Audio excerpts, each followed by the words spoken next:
E começou mais um Entendo Nada. É o número 16, hein? E o tema de hoje é o U da questão. Tema este apresentado por este que vos fala, Luiz Rossi, e por ele, o ubersexual Flávio Santos. Muito bom dia, boa tarde, boa noite, meu amigo Luiz Rossi, a todos vocês que nos ouvem, porque podcast você ouve quando bem entender, é streaming. Você ouve quando, onde e como quiser. Ubersexual? Que Opa, alcunha é essa? Que epiteto é esse, Luiz? Daqui a pouco o pessoal vai achar que eu tô rico, né? o podcaster é rico, Flávio.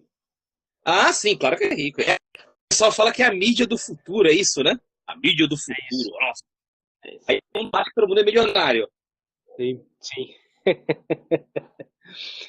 Bom, e o tema, como eu disse, é o U da questão. Nós falaremos do Uber. E vamos lá a explicação do tema, que é mais fácil para vocês entenderem. Na semana que o Uber fez sua estreia na Bolsa de Nova York, olha só, os motoristas que usam a plataforma para trabalhar resolveram protestar paralisando seus serviços por um dia. A verdade é que o IPO, como é conhecida de ações na Bolsa, quanto o Uber Off, como era chamada a paralisação, se não for um fracasso, ficaram muito abaixo do esperado. Bom, aproveitando esses eventos, nós do Entendo Nada resolvemos convidar o motorista Antônio Carlos, que é parceiro da Uber em São Paulo, para explicar como é o dia a dia de quem trabalha com Uber. E para começar, eu convido o Flávio a fazer a primeira pergunta. Antônio Carlos, antes de começar a entrevista, eu quero agradecer pela oportunidade. Você está dando, não entendo nada, de explicar, de contar um pouquinho do seu cotidiano, do seu dia a dia. Antônio Carlos é um cara que está há alguns anos na rua aí. Ele tem 37 anos de idade, é morador na Zona Leste de São Paulo. E, como eu já adiantei aqui, vai contar o cotidiano de um motorista Uber. Porque normalmente a gente trata com Uber ali quando entra no carro, quando sai, quando paga o aplicativo, quando ele oferece uma balinha para a gente. Mas por trás dessa balinha tem um ser humano, tem caras que trabalham 12, 14 horas para pagar as contas, e é isso que o Antônio Carlos vai contar para a gente. Antônio, qual que era a sua profissão anterior e quando e como você entrou no Uber?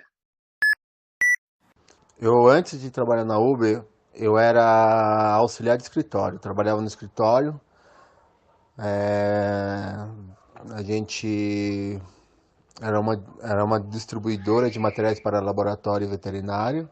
Distribuía materiais descartáveis, como seringa, essas coisas, tubo de ensaio e etc. E eu já estava de saco cheio de ficar dentro do escritório. Eu, de vez em quando, fazia umas entregas lá com o motorista e fui. Eu gostava de ir pra rua. Aí, logo em seguida, veio a Uber. Entrou aí, eu fiz um teste, né? Nas minhas férias, entrei, gostei. Aí decidi ir pra Uber e entrei na Uber. Faz mais de 2 anos que eu tô na Uber. Não peguei desde o começo, mas perto do começo. Eu acredito que, em parte, o fenômeno da Uber, da 99 e desses aplicativos de transporte funcionam tão bem, principalmente em cidades como São Paulo, Rio de Janeiro e outras megalópolis, porque as pessoas também estão cansadas da rotina. Nós já abordamos aqui no episódio anterior o quanto é duro em grandes cidades como São Paulo, quantas pessoas gastam no trajeto, o quanto as pessoas, somado à carga horária de trabalho, o tempo no transporte, no trânsito, o quanto elas ficam em casa de fato, né? Elas chegam em casa para dormir praticamente, fazer uma janta, tomar banho e no outro dia levantar muito cedo e começar a rotina de novo.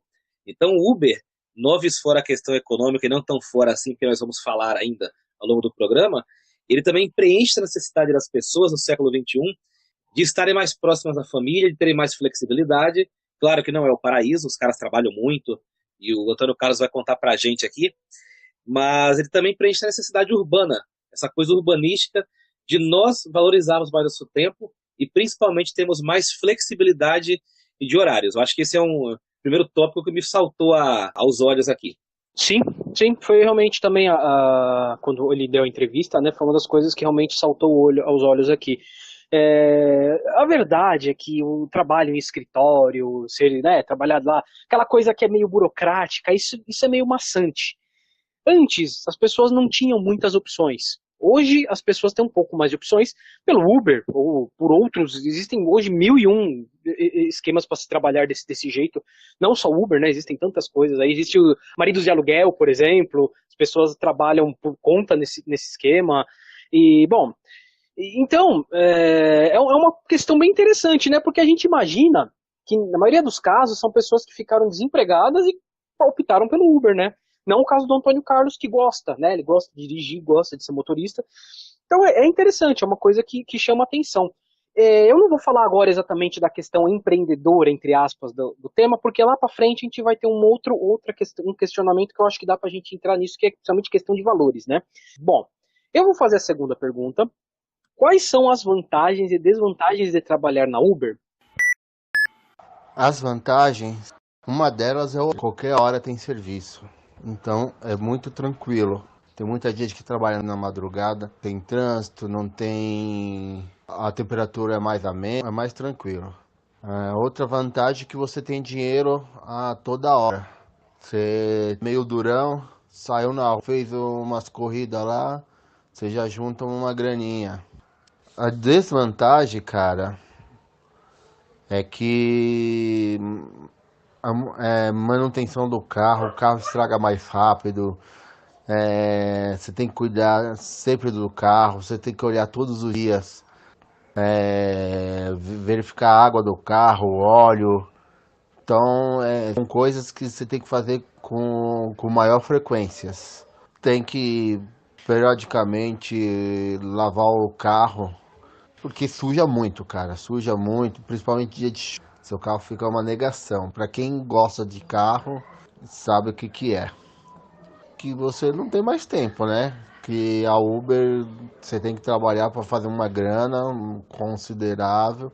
Se o carro for seu, quitado, melhor ainda. Se não for, você tem que fazer as prestações do carro, você tem que guardar um dinheiro para manutenção e outras coisas mais, né? Ouviram aí, né, o Antônio Carlos? Ele fala que as vantagens, né, do horário, você trabalha em qualquer horário e tal. Tem muita gente que se pensar em trabalhar desse jeito aí tem um treco. As pessoas não conseguem trabalhar desse jeito que ele está trabalhando. Tem gente que tem que entrar às 7 horas da manhã no trabalho e sair às 5. É muito do perfil de cada um, né? Então isso para ele é uma vantagem. Para outras pessoas não seja uma desvantagem. É muito de cada um. Então, tranquilo, né? E ele fala que sempre você consegue um dinheirinho, né? Eu creio que sim. Eu creio que dependendo do quanto você trabalha, você vai conseguir. E as desvantagens, é aquilo que ele comenta, né? Da depreciação, principalmente a depreciação. Eu sei que existem alguns cálculos, por exemplo, a questão do carro próprio com carro alugado. Dependendo da situação, compensa mais você alugar um carro do que ter um carro próprio. E aí que eu comentei, que falei que pode ter um quê de empreendedorismo, né? Você tem que calcular isso.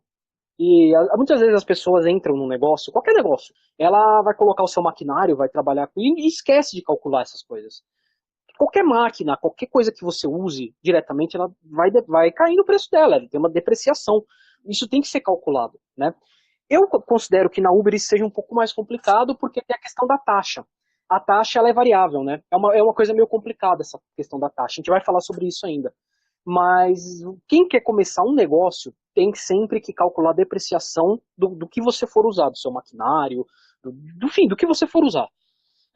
Então, eu creio que essa é uma desvantagem, mas é uma coisa que você tem que calcular e pôr na ponta do lápis para ver o que compensa. Às vezes compensa você pegar um carro alugado, porque o seu carro não está se depreciando. Então você vai ter uma revenda lá na frente do seu carro usado melhor do que quando ele for Uber.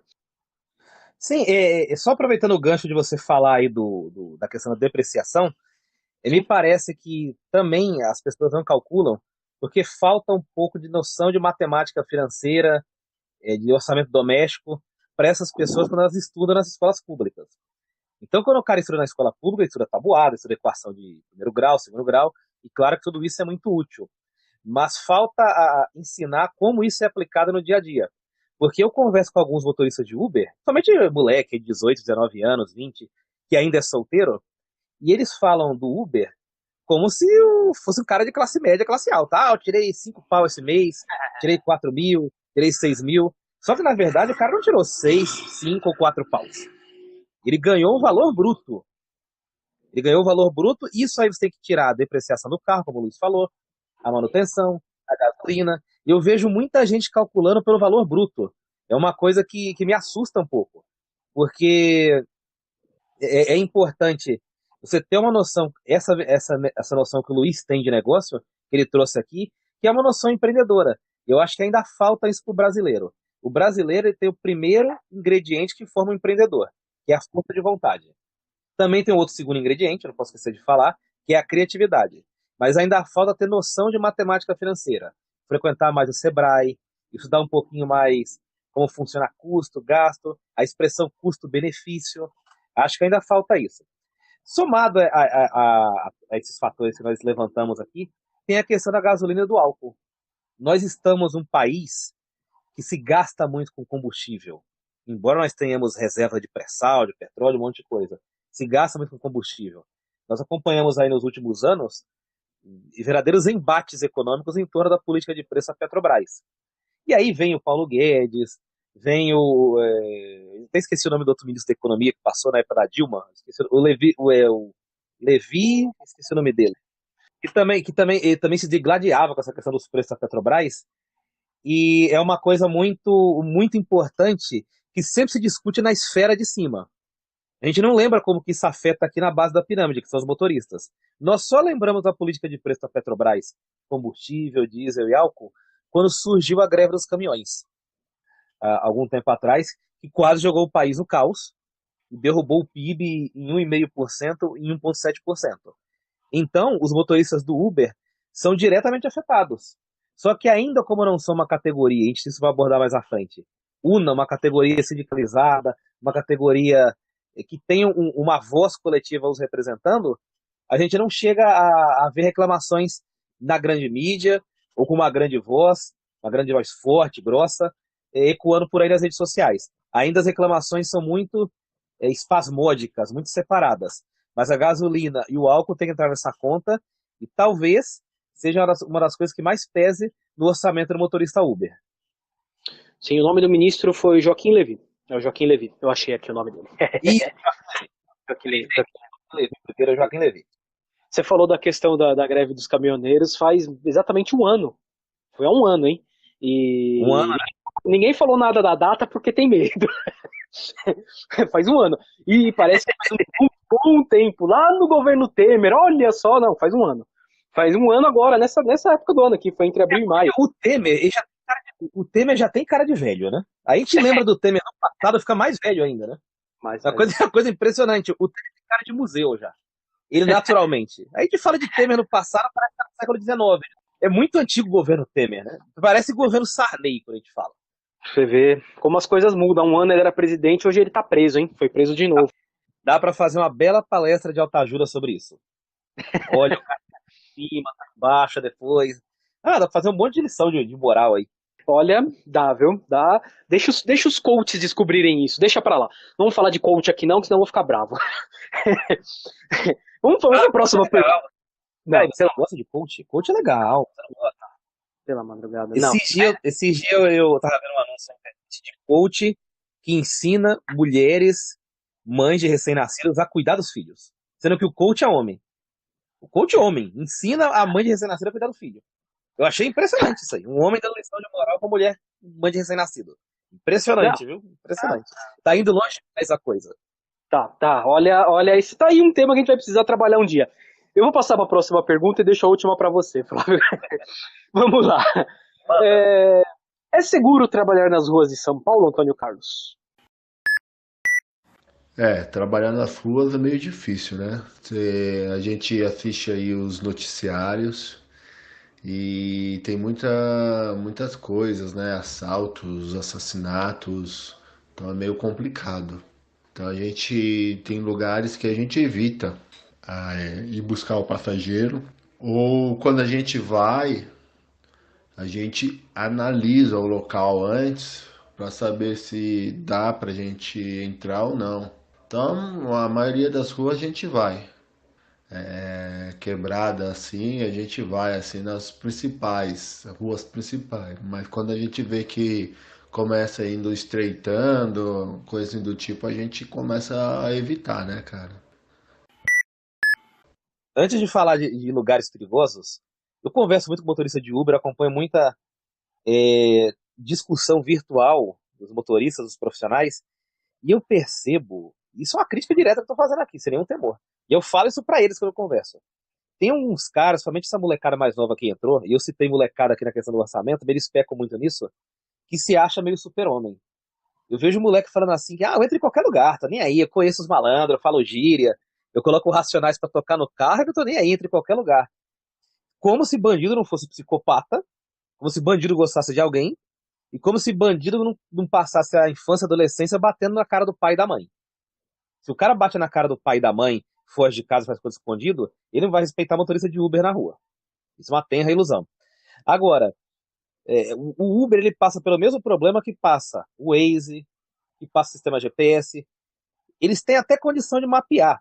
Só que eles foram gerados, foram criados em ambientes, em cidades e meios urbanos mais civilizados que os nossos, com mais meios de segurança e um sistema de segurança mais efetivos. Na França, na Alemanha, não tem uma rua proibida que o cara é abordado por gente de fuzil como tem no Rio de Janeiro. Não tem gente pulando na frente do carro como tem na Almirante de la Mare, ali perto de São Caetano e Heliópolis. Que a gente vê passando da Atena, no Cidade Alerta, aquele monte de moleque armado aparecendo na frente do carro. Então o Uber, eu entendo que ele até possa fazer algumas coisas para melhorar a questão do motorista, mas também ele é vítima da realidade brasileira, como todos nós somos vítimas. Agora, assim como todos os segmentos da sociedade se adaptam à insegurança brasileira, a questão do transporte por aplicativo também se adapta.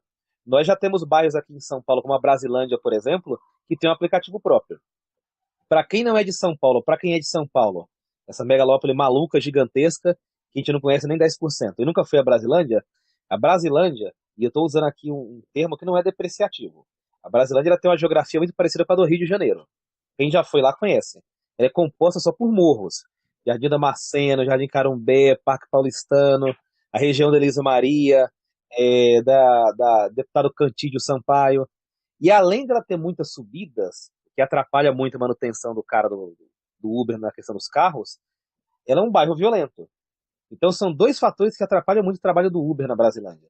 E lá eles criaram um aplicativo próprio que é gerido e mantido pelos motoristas da região, com auxílio dos moradores, e eles mesmos trabalham ali. Inclusive, uma coisa que eu percebo muito andando por aí, pegando motorista Uber, geralmente o cara que trabalha em região violenta é o cara que mora na região violenta. Porque ele sabe onde pode entrar, onde não pode entrar. Como o Antônio Carlos disse, ele se concentra em avenidas principais, porque geralmente a violência está mais concentrada em vilas e jardins, afastada do centro comercial dos bairros da periferia. Então, o Uber e os motoristas, para mim, menos, claro que muito menos a empresa que é rica, é milionária e tem ações à bolsa hoje, são vítimas da realidade brasileira. Você falou essa questão da Brasilândia, eu até estranhei esses dias, eu estava em São Paulo, né? Aí eu desci na estação Sacomã, a estação Sacomã é grudada à favela de Heliópolis, né? Tá ali do lado, o início dela, perto da Delamário, onde você falou, e tinha um baita de um cartaz assim grudado na parede na estação, dizendo que o Uber atende o Heliópolis. Aqui você pode chamar que a gente atende o Heliópolis. Eu falei, caramba, um tempo atrás não atendia. Continuei e tal, aí eu tive que pegar um Uber aí em São Paulo, e eu perguntei, mas e aí? Ele falou, não atende não. Falei, caramba, que aí passou, depois passei outro dia lá, já não tinha mais o cartaz da Uber lá. Falei, caramba, né? Que coisa, que coisa mais estranha. Aí eu conversando com um, com o outro, eu conversei com outro Uber e o cara me explicou. Ele falou, não é que assim, pra entrar a gente deixa as pessoas lá. Então a pessoa que tá no metrô Sacoma e quer entrar lá, a gente até vai. Agora lá dentro a gente não pega ninguém, porque assim, a não ser que você conheça, é o que você falou. Quando o cara mora lá dentro, ele sabe exatamente onde ele vai deixar a pessoa, vai pegar a pessoa e tudo bem. Senão não vai. O que é uma coisa complicada, né? Porque muitas pessoas que precisam do serviço, né, moram nesses lugares, precisam do serviço e não tem. Não tem. É interessante, eu não sabia essa da Brasilândia não, Flávio. É bem interessante ter seu aplicativo próprio. Bem legal mesmo. E eu acho interessante, né, você tá falando de São Paulo, a gente falou muito de São Paulo, né? Eu vou falar aqui de Indaiatuba, né?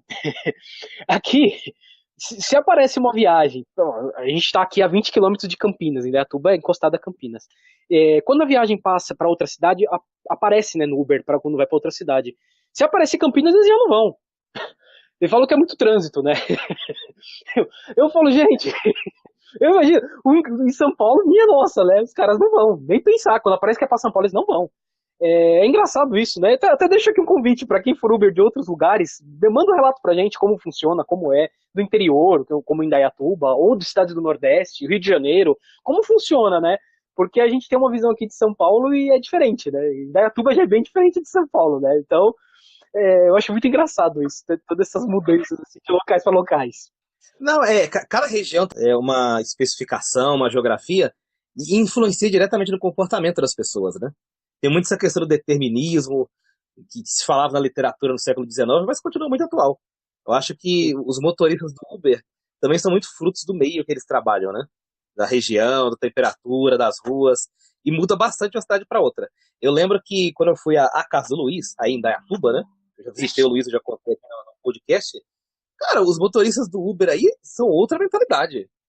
Outra mentalidade. Eu lembro que quando eu fui da casa do Luiz até a rodoviária, o cara perguntou pra mim como usava o Play Store. Play Store e o Spotify. Você vê, a cabeça do cara é outra, né? Eu pensei, nossa, o cara não usa o Spotify aqui no carro, eu ia usar o dia inteiro se rodasse de Uber. Então são outras necessidades, outras demandas e outras preocupações também, né?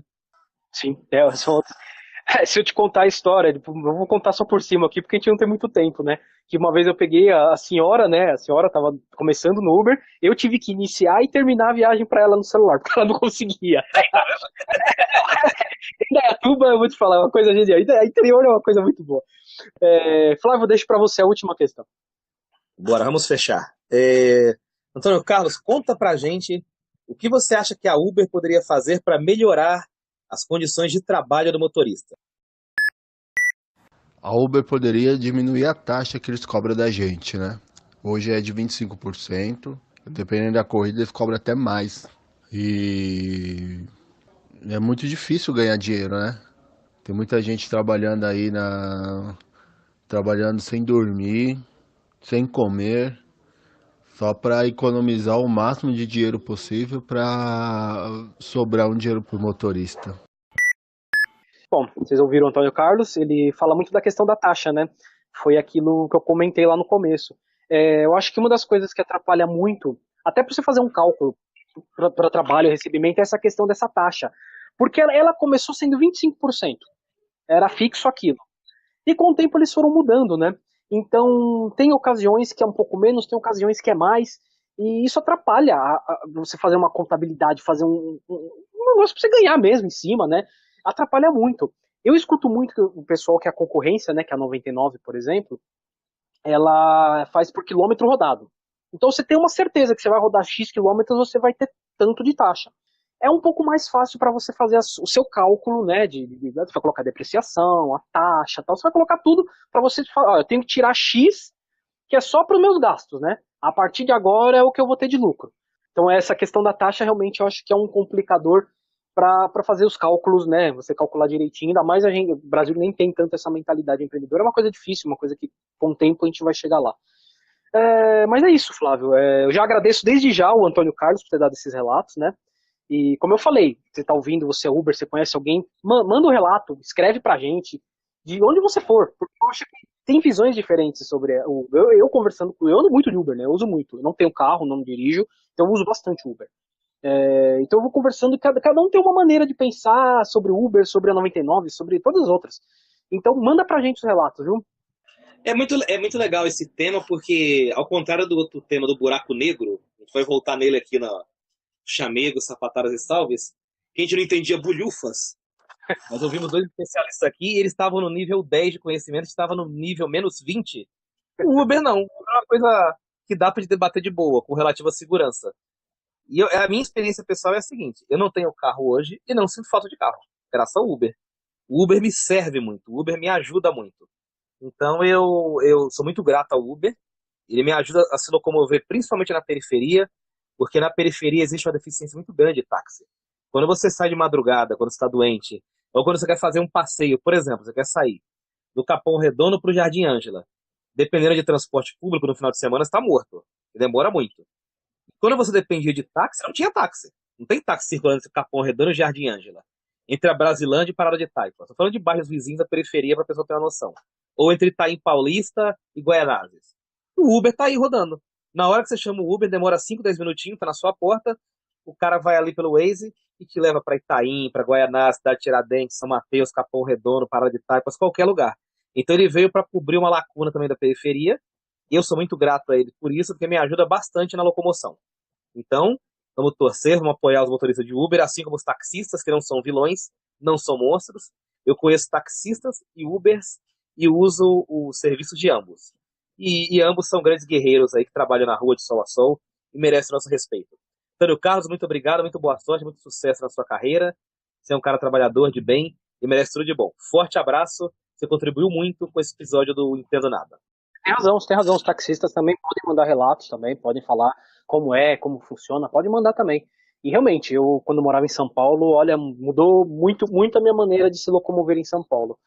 Uma coisa assim bem diferente, e aqui em Dayatuba também. Para mim, agiliza, facilita muito. Que apesar de ser uma cidade do interior, não é uma cidade tão pequena assim. Uma cidade de 300 mil habitantes já. Então, né, você tem que se locomover um pouquinho mais, vai no mercado, traz as coisas. Então ajuda muito mesmo. E, bom, e é isso. Vamos lá, né? Vamos para o nosso querido Ixo non existe. Como especialista, eu posso garantir: isso não existe. E no Ixo não existe de hoje, há um dilema.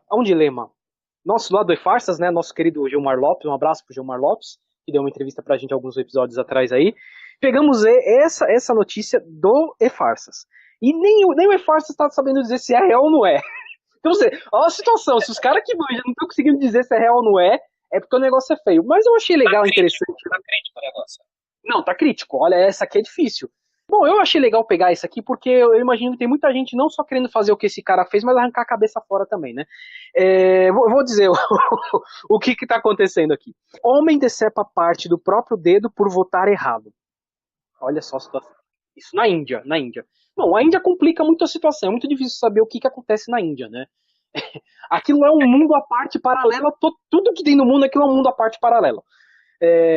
Bom, eu vou contar aqui a sinopse da história aqui para vocês entenderem. Teve a votação lá para presidente, né, para formar os parlamentares lá da Índia. O rapaz foi lá e votou. O voto lá é eletrônico, não é parecido com o nosso sistema aqui, que você tem que digitar um número que aparece a foto da pessoa, mas você aperta uns botões pelo partido, então tem a imagem do partido. Aí você aperta um botão que é referente àquele partido. Pois bem, o rapaz votou, aí lá, depois que você vota, eles pintam o seu dedo para dizer que você já votou, que é uma tinta que não sai tão fácil assim, ela fica dias marcada no dedo, né? É uma coisa bem indiana, né? Indiano, vou te falar. Você já pensou você ficar 5 dias com o dedo pintado? Pois bem, quando o rapaz chegou em casa, ele pegou, eles têm um ticket que sai dizendo qual foi o voto, né? O que querem colocar aqui no Brasil também. E ele viu que ele votou no partido errado. E ele ficou transtornado com isso. Ele ficou transtornado e toda vez que ele olhava pro dedo dele, ele lembrava da cagada que ele fez. Aí ele não pensou 2 vezes. Ele pegou a porcaria da machadinha e arrancou o dedo fora. Bom, o E-Farsas correu atrás lá, o Gilmar, e nesse caso não foi só o Gilmar, eu sei que tem uma outra pessoa aqui, ó, o Marco Faustino, que ajuda ele, né, no site do E-Farsas, um salve pro Marco Faustino também, e pro Gilmar Lopes. E, bom, pelo que eles entenderam aqui, o que dá a entender é que a pessoa não decepou o dedo todo fora, tirou só uma parte, o que já é bizarro, continua sendo bizarro. Mas assim, não tem como saber. Eles falam, não há relatos de hospitais, ninguém não sabe se ele foi no hospital, se foi, só que se mostra a imagem dele, ele tirando a foto com o dedo enfaixado e dizendo que ele arrancou fora uma parte do dedo. Então, esse é um Ixo não existe que pode ser que existe, ou não existe. Agora, Flávio, eu vou deixar uma pergunta pouco capciosa para você. Você acha que tem muita gente querendo arrancar o dedo fora aqui no Brasil hoje? Olha, eu acho, vou fazer um cálculo aqui, vou me atrever a fazer um cálculo. Eu vou chutar um número aleatório que não tem nada a ver com as últimas eleições. Vamos dizer assim, de 51 milhões de pessoas, eu calculo que mais ou menos 40 milhões, assim, cálculo aleatório, bem aleatório, não tem nada a ver com a nossa realidade. 40 milhões e os outros 11 bilhões ainda estão brigando em redes sociais, debatendo, falando de fake news do Estadão e da Folha de São Paulo. Também é uma coisa aleatória que tá nesse... Bom, é melhor a gente parar por aqui, porque a tendência de a gente tomar muitas sapatadas é grande. Temos massacrados. Você massacrados. Vamos falar de coisas mais inteligentes do que descer para os dedos por causa das eleições. Vamos falar das dicas culturais. Flávio Santos, eu deixo a primazia de começar com você. Olha, depois de ouvir a palavra primazia, eu posso falar 10 livros aqui. Fiquei empolgado agora. Bem, minha dica cultural é um livro de um autor sul-africano. Eu vou contar rapidinho aqui a minha história com esse livro. Teve uma época que eu estava lendo, lá vem o inteligentão, né, queria aparecer, lendo alguns clássicos da literatura. Eu falei, cara, tô enjoado disso. Porque clássico tem uma hora que enjoa. Você tem uma coisa diferente. E eu não sei se foi algum documentário, algum filme. Ah, lembrei. Foi um filme, o filme Hotel Ruanda. Eu assisti o filme Hotel Ruanda, que é muito bom. Um dia eu vou dar ele aqui com uma dica cultural. E eu fiquei interessado na literatura africana. Falei, deve ter alguma coisa da literatura africana para ler. Porque tem no Japão, tem na China, tem na Saraiva. E africano eu comecei a pesquisar. E eu achei um autor chamado John Maxwell Coetzee, que é muito premiado. Ele ganhou vários prêmios na Europa, nos Estados Unidos. Porque, infelizmente, para o cara ser respeitado e referendado, tem que ganhar prêmio na Europa ou nos Estados Unidos. E ele conta no livro A Espera dos Bárbaros, anote aí, a história de uma guerra civil em um país da África, que eu não lembro se ele determinou qual era o país ou não. Mas o foco não era a região. A foco era a brutalidade da guerra civil e principalmente o fato das etnias negras se matarem entre si. E nesse livro ele conta a história de um cara que é do exército, tem um posto razoavelmente alto no exército, é sargento, coronel, alguma coisa assim. E as tribos, por uma questão governamental, elas mudam de lado na guerra. E ele, que tinha um posto graduado no exército, vira um pária. Começa a ser odiado na sociedade. E ele vai para a prisão, onde ele mantinha os prisioneiros de guerra, fica junto com os prisioneiros de guerra lá, e é torturado diariamente. E eu tô contando isso aqui porque o importante não é a história, o importante é a brutalidade retratada no livro e como os interesses dos exércitos mudam de lado na África. De uma hora para outra, o cara que é amigo na África, ele vira inimigo e vira torturador. Então eu indico esse livro do John Maxwell Coetzee. Você não vai ver John Maxwell Coetzee, você vai ver John M. Coetzee, A Espera dos Bárbaros. Vale a pena ler para conhecer um pouquinho mais sobre a África do Sul e sobre a África em geral. Essa história aí de Ruanda, ela realmente é uma história bem pesada e a gente tem um tema aí para falar de anos 90 e por incrível que pareça, ocorreu um genocídio em Ruanda nos anos 90 e muito pouca gente sabe. Foi um genocídio mesmo que aconteceu ali, mais de 1,5 milhão de pessoas mortas, que se sabe. Provavelmente foram mais. Boa dica, hein, Flávio? Eu vou procurar, não conhecia não, hein? Eu vou atrás disso aqui. O filme da Hotel Ruanda é sobre isso, sobre o genocídio. Ah, sim, o filme eu já assisti. O filme é pesado. É pesado, mas assim, é bom. Bom, eu vou falar de uma coisa um pouco mais leve, que é um seriado que está passando na TV Cultura, olha só, hein? Quem diria, a TV Cultura voltou a passar alguma coisa assim de relevante, que é o seriado Genius, A Vida de Einstein, olha só. Está passando todo domingo às 9 horas da noite, tá? São 8 episódios, se eu não me engano. Ele é da National Geographic, a National Geographic que produziu. Então você acha por aí também, você pode procurar, você vai achar. Mas a TV Cultura está mostrando. Eu acho interessante a gente assistir pela TV Cultura até, uma TV Cultura aí, tá por aí, ainda existe. Muita gente acha que nem existe mais, a TV Cultura ainda existe. E um ótimo seriado, viu? Contando toda a vida do Einstein, assim, e a vida dele é muito boa mesmo. Ele passou por todos os perrengues lá do início do nazismo, teve que fugir, teve que sair, e com a visão totalmente diferente de mundo, né, de fora. Só pra você ter uma ideia, mostra ele em 1895, garoto, tendo as ideias dele, daqueles pensamentos dele em 1895. Assim, Boa. a gente não imagina, tudo isso que a gente vê hoje, as ideias dele em 1895, gente, demais. A outra dica que eu vou deixar aqui, já que a gente falou tanto de empreendedorismo no programa e tal, é o Sebrae. O Sebrae, ele oferece muitos cursos grátis, você pode fazer de casa, tem o EAD, você pode ir na sede do Sebrae, existem vários lugares, várias cidades do interior, em São Paulo tem umas 4, você tem que ver que bairro que você acaba sendo filiado em uma dessas daí, e oferece muita ajuda, viu? Para quem quer começar um negócio, você pode conversar com consultores lá. Cara, é assim, ajuda muito, muito mesmo para quem quer começar um negócio. Até para, olha, sem brincadeira, até para quem é Uber. Eu acho que dá para chegar lá, conversar com eles e você ganhar uma ideia diferente do que você está fazendo agora. Não só como um acaso que você está fazendo, mas pode até se tornar alguma coisa maior para você ganhar a sua vida. Eu vou muito no Sebrae, eu sou uma pessoa que não, como eu estou formado em humanas, né? Então isso já diz muito. Já diz muito. Já diz muito. A parte econômica, a parte financeira, a parte matemática, eu ainda sofro muito. Então eu sempre faço algum curso, apareceu uma dúvida, eu entro lá no Sebrae, dou uma olhada, fuço lá, e assim a gente vai indo, né? Eu tenho a minha pequena empresa e estamos tentando, estamos aqui na luta. Então eu falo, acessa lá, entra lá, vai te dar muitas boas ideias para quem quer começar. Muito bom, muito bom. E é interessante que essa que nós mesmos consumimos, entre nós. O Luiz dá dicas de livro, de sites, o próprio Sebrae, eu vou atrás. Por exemplo, ele falou da série Genials, sobre o Albert Einstein. Eu comecei a assistir por causa do Luiz. Eu estava conversando um dia com o Luiz no WhatsApp, trocando ideia. Estou vendo Genials sobre o Einstein. E eu coloquei, e é realmente espetacular. É muito legal. É muito legal que tem episódios que o Einstein está paquerando com alguma menina, alguma coisa assim.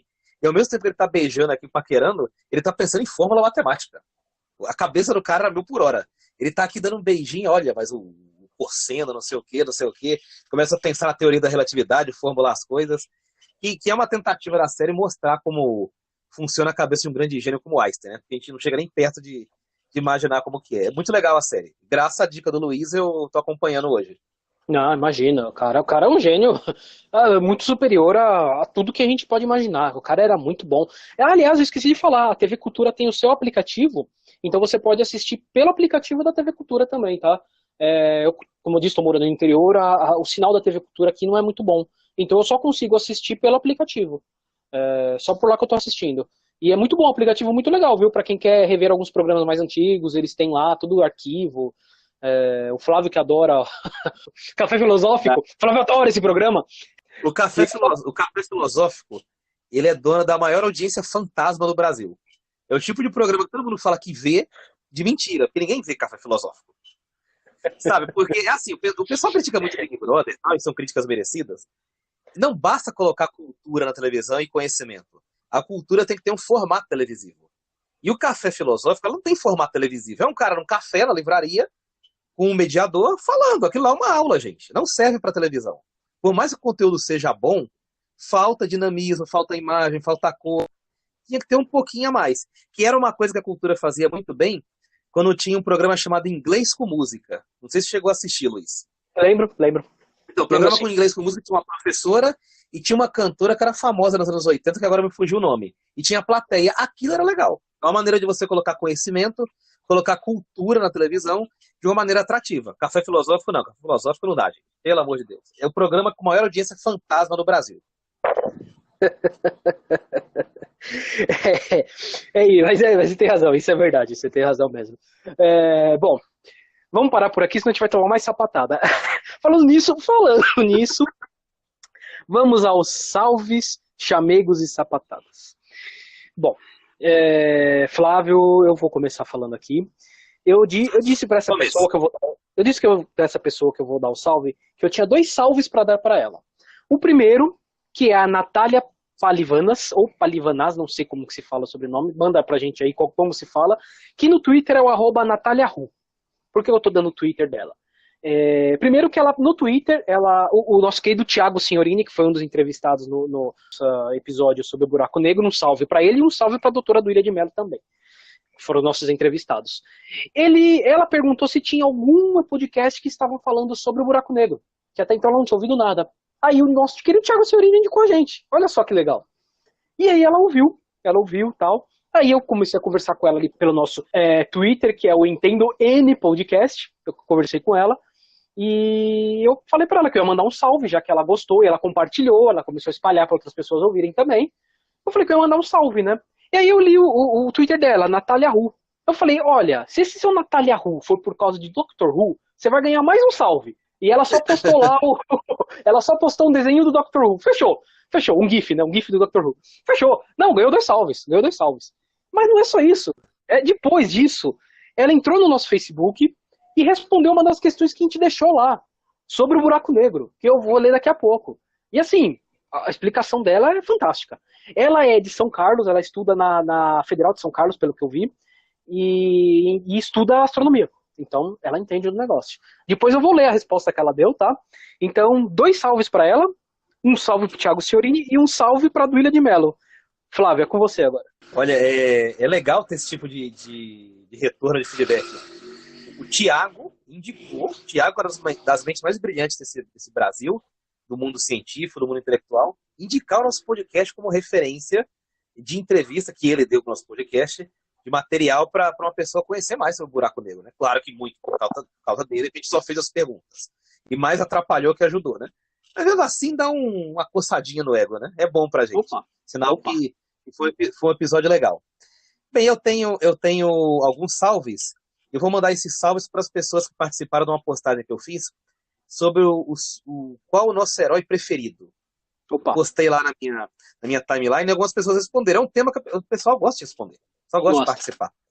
E são 3 amigos meus que eu gosto muito. A Edilane Silva, o Carlos Júnior e a Nayara Oliveira. Inclusive foi aniversário da Nayara essa semana. Ontem ela estava num rodeio de Ibiúna, se não me engano, um lugar assim, assistindo o show da Marília Mendonça, e temo pela Nayara estar em coma alcoólico em algum lugar nessa altura do campeonato. Temo pelo estado dela. Então, um beijão, Nayara. Ela disse que enchia a cara mesmo, né? Então temo pelo estado físico dela. Beijão, Nayara, feliz aniversário para você. Beijo, Di, como a gente chama de Elaine. Beijo, Carlos. Obrigado pela participação. Ouvir o Entendo Nada podcast e participar das postagens. Com certeza, com certeza. E esse episódio que você falou dos heróis, a gente fez um dos heróis e um sobre livros. É um outro projeto nosso que eu entendo um pouco. Então vocês que comentam aí, conversam com a gente, pode ser que uma hora vocês participem também, viu? Dê algum relato lá pra gente, fala alguma coisa. Então fiquem atentos aí, entrem em contato com a gente, vai conversando, que alguma hora pode aparecer um tema que vocês possam gostar e participar mesmo, dar um relato lá, tal. Eu entendo um pouco, é para isso. É uma maneira da gente abrir para as pessoas que nos escutam participar também do nosso podcast. A nossa ideia é essa. A ideia do Entendo um pouco é essa. Tá? Com assuntos pessoais mesmo. Qual o seu herói preferido? Qual o seu livro preferido? E, enfim, a gente está aprimorando ainda, mas a ideia é bem essa mesmo. Então, os temas que a gente trata no Entendo Nada, a gente entende 0%. Os temas que a gente trata no Entendo um pouco, a gente entende de 1 a 2%. 2% sendo bem otimista, né? E é a maneira de interagir, de falar com vocês. A gente gosta de falar com vocês. A gente gosta. É legal pra caramba trocar ideias sobre assuntos e falar de coisas mais leves também, que nem sempre a gente fala de coisas tão leves aqui e tão agradáveis, mas tão necessárias dentro da proposta do Entendo Nada Podcast. Sim, é isso mesmo. Bom, vamos aos chamegos. Na verdade, chamegos tá mais pra cartinhas dessa vez, né? Não são tantos elogios, mas assim, mais respostas mesmo, né? No nosso primeiro piloto episódio, que nós falamos qual o seu livro preferido, nós falamos, né, eu, Flávio e a Mariana, falamos nossos livros, e a Simone Gomes respondeu pra gente aqui. Eu vou ler o que ela mandou pra gente lá no YouTube, né? Acabei de ouvir e achei muito bom. As leituras indicadas pelos 3 me trouxeram muitas recordações, e me identifiquei principalmente com a lembrança do Flávio. Pois para chegar na minha paixão por Machado de Assis, li Memórias Póstumas e Brás Cubas pela primeira vez com 15 anos, e outros atores da literatura brasileira, eu adorava os da série Vagalume, quando era criança. Li e reli vários deles. Até hoje, com certeza, eu os recomendo. E mais, ainda os mestres maiores da nossa maravilhosa literatura brasileira. Eu acho que o Flávio mandou bem quando ele falou do Menino Maluquinho, porque remeteu lá para a infância, né? Quando as pessoas começaram a ler, sabe? Então todo mundo começou lendo alguma coisa. E ela falou da série Vagalume, realmente eu lembro que eu comecei a ler a série Vagalume também. Foram as primeiras coisas que eu lembro de ler, além de Gibi, da Turma da Mônica, né? Que eu acho que nem não acaba entrando aqui. Mas era isso, era o que a gente lia. Né, Flávio? Eu gostei de citar o Menino Maluquinho, porque para mim é fundamental o pai escolher bem o livro que o filho vai ler em primeiro lugar, pela primeira vez. Porque tem pai que é metido a intelectual, já assiste o moleque ler com 10 anos de idade, 8 anos de idade. O moleque vai morrer, gente. Se hoje em dia tem gente que tem dificuldade quando é adulto, você imagina quando é criança. O Menino Maluquinho é um livro muito bom. Tem um livro chamado A Vingança do Timão, ganhou o prêmio Jabuti, que conta a história de um time de várzea da periferia do Rio Grande do Sul, que é muito legal. Tinha um Danone nos anos 90 que vinha com um livro. Olha como era os anos 90, não era bizarro. Às vezes Danone vinha livro de brinde. E veio esse livro, A Vingança do Timão, vencedor do Prêmio Jabuti, é muito legal. E tem um outro que, aproveitando aí o assunto que eu vou indicar também, que é Caramuru. Tem um filme muito famoso, com Verdade. Selton Mello, com a Débora Seco e a Camila Pitanga. As duas são índias, ele é um português, se apaixona pelas duas e tem um caso com as duas ao mesmo tempo, Selton Mello. Que é, o nome do filme é Caramuru. E pouca gente sabe, isso é inspirado num livro muito antigo. E se eu não me engano, foi o segundo livro que eu li da minha vida, depois do Menino Maluquinho. E foi uma maneira de eu me apaixonar pela história do Brasil. Se eu fosse ler um especialista, um Buarque de Holanda da vida, ia morrer. Ia cair de tédio, né? Mas eu li o Caramuru. Aí eu falei, não, a história do Brasil é divertida, legal. E é um tipo de livro também indicado para criança ler e se apaixonar pela história do Brasil. Sim, Caramuru, eu lembro de ter lido também. Lembro de ler na escola. Não Livro muito lembro agora. bacana. É bom, não, era legal, legal sim. Legal sim. Bom, ainda referente aos livros, a Edilene Mesquita, conhecida como minha patroa, Opa! ela adorou, foi um excelente programa, adorei. E depois ela participou no dos heróis, porque ela realmente gosta muito de heróis, né? Eu coloquei ela. E no dos heróis, aí o meu cunhado, Eduardo Mesquita, falou que o Chapolin é imbatível. Eu também acho. Eu também acho. Eu também acho, isso aí não tem nada. Agora eu vou ler o que a Natália Palivanas escreveu sobre a questão do buraco negro. Eu lembro que eu tinha lido lá no primeiro episódio, no segundo episódio do Buraco Negro, um rapaz que colocou dizendo que o anos-luz é medida de tempo e de distância. E ele explicou lá tal. A Natália vem dizer que não. Ela diz, ó, vou ler exatamente como ela escreveu. E pra ler aqui, ela realmente explica bem, de maneira bem, né? O ano-luz é medida apenas de distância, porque, devido à expansão do universo, não podemos converter diretamente essa medida em tempo. Para galáxias mais distantes, essa conversão direta de distância para tempo ou vice-versa não dá certo. Para fazer a estimativa da idade do universo, são utilizados dois métodos. É observada a posição e velocidade das galáxias no universo. A partir daí, faz-se uma engenharia reversa para saber quanto tempo levaram para chegar nessas posições, levando em conta a expansão. E isso é diferente de calcular pelo tempo que a luz delas chegou até nós, olha só. E 2, pela idade dos aglomerados de estrelas mais antigos já observados. Bom, eu vou ser muito sincero, para mim, continuo não entendendo. Assim, eu estou entendendo, continuo afirmando que o único lugar que eu conheço que a gente mede por hora é São Paulo. Você vai demorar 2 horas para ir até tal lugar. Pronto. É isso que eu sei, é o que eu entendo. Não, a gente lê essas mensagens e nós ficamos com medo das mensagens, porque nós criamos uma polêmica no meio científico. Não foi por vontade própria. A gente não quis criar. A gente não vai criar uma polêmica do negócio que a gente não entende. E a gente vê que um fala uma coisa, um fala outra, e tá aqui, é bacana, é bonito. A gente não consegue interferir em nada na polêmica, né? Mas assim, obrigado, Natália. Obrigado por ter ouvido, ter prestigiado, ter mandado essa explicação pra gente. A gente tá brincando aqui, claro, mas nós ficamos orgulhosos com esse tipo de retorno. A gente quer brincar, a gente quer dar risada, esse tipo de retorno abalizado também vale muito pro nosso podcast. Eu ia falar blog. Olha como eu tô no domingo à noite gravando podcast. Eu ia falar de blog, gente. De 2008, 2009. Mas muito obrigado pelo carinho, pelo prestígio. E volte sempre. A gente fala de outras coisas aqui, vai falar de ciência logo, fica atenta. E volte, que será recebida com muito carinho, de braços abertos, assim como todos os nossos ouvintes. Boa. É isso aí. Muito obrigado mesmo. E assim, pode continuar mandando mensagem pra gente, tudo que a gente lê. Não xingando a gente lê. Essa é a regra, tá? Não xingando a gente lê. Presinto que seremos xingados no próximo episódio. Mas não tenho dúvida. Não tenho dúvida. Pessoal, eu tenho certeza que vão falar que vão decepar o dedo e enfiar na nossa orelha. Vamos pro encerramento, porque senão não vai ser sapatada, vai ser dedada na orelha, tá? Meu Deus. Primeiro dessa dedada aí. Na orelha. Né? Na orelha. Bom, vamos aos nossos canais de contato. Então, vocês querem entrar em contato com a gente? Tem o nosso e-mail, entendonadapodcast@gmail.com. Tem o nosso Facebook, Entendo Nada Podcast. Tem o Instagram, @entendonadapodcast. E o Twitter, o @entendonpodcast. Esse N não cabia o Entendo Nada Podcast inteiro. E já tem gente usando o @entendo nada. Então, teve que ser Entendo N Podcast, tá? Eu sempre vou explicar isso. Porque eu tenho sempre que explicar isso. E nós estamos no YouTube também. Só que no YouTube precisamos atingir um número de inscritos para a gente poder colocar o nosso nome lá. YouTube /Entendo Nada Podcast. Então, gente, entra no YouTube e procura lá. Joga lá, Entendo Nada Podcast. Entra e se inscreve lá. Se inscreve pra gente. Quando a gente chegar nesse número, a gente vai poder colocar lá. Beleza, gente? É isso aí, Flávio. Os trabalhos por hoje, para usar um termo virtual aí em moda. Obrigado, Antônio Carlos, pela entrevista. É bom ouvir gente que põe a mão na massa, falando, dando entrevista. Claro que aqui não é um grande canal de mídia, mas a gente tem voz para essas pessoas. As pessoas que constroem o Brasil. O Brasil não é construído em Brasília, não. O Brasil é construído na rua, de São Paulo, do Rio, na roça. No Galo canta, as pessoas estão levantando. Então, espero que vocês tenham gostado. Voltem sempre e fomos. É isso, gente. Fumos. Valeu!